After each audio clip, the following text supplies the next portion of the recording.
Present తమిళనాడులోని social media influencers, YouTubers and ladies నుంచి పెద్దవాళ్ళ దాకా అక్కడున్న గవర్నమెంట్ మీద విరుచుకుపడుతున్నారు. ఎందుకంటే ఫ్యూ డేస్ బ్యాక్ జరిగిన ఒక ఇన్సిడెంట్ వల్ల చెన్నై నుంచి తిరుత్తనికి వెళ్తున్న లోకల్ ట్రైన్‌లో సూరజ్ అనే మైగ్రెంట్ వర్కర్ ట్రావెల్ చేస్తున్నాడు. ట్రైన్‌లో నలుగురు కుర్రోళ్ళు గంజాయి కొట్టి సూరజ్ మీద అయితే అటాక్ చేశారు. అండ్ ఆ ట్రైన్‌లోంచి అతన్ని బెదిరించి ఒక ప్లేస్‌కి తీసుకెళ్లి పెద్ద పెద్ద కత్తులతో సూరజ్ మీద అటాక్ చేస్తూ ఆ వీడియోనంతా రికార్డ్ చేసి ఇన్‌స్టాగ్రామ్‌లో మ్యూజిక్ పెట్టి మరీ రిలీజ్ చేశారు. రిలీజ్ చేసిన కొన్ని గంటలకే వీడియో అయితే వైరల్ అయింది. అండ్ వెంటనే పోలీసులైతే వీళ్ళందరిని అరెస్ట్ చేసి అటెంప్ట్ టు మర్డర్ కేసు అయితే రిజిస్టర్ చేశారు. ఇందులో బాధాకరమైన విషయం ఏందంటే వీళ్ళ ఏజ్ జస్ట్ 17.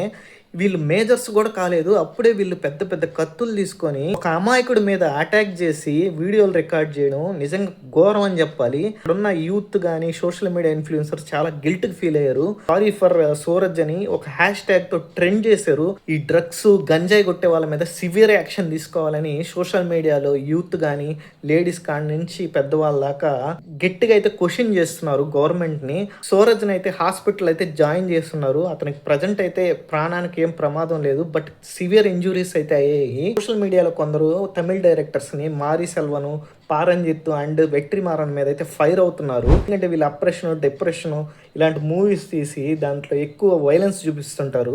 ఇవి కూడా యూత్ చెడిపోయేదానికి వన్ ఆఫ్ రీజన్స్ ఉంటాయి అన్నట్టు ఫైర్ అవుతున్నారు. ప్రతి ఇన్సిడెంట్ మీద రియాక్ట్ అయ్యే ఈ డైరెక్టర్స్ ప్రజెంట్ అయితే ఈ ఇన్సిడెంట్ మీద ఎటువంటి రియాక్షన్ అయితే లేదు.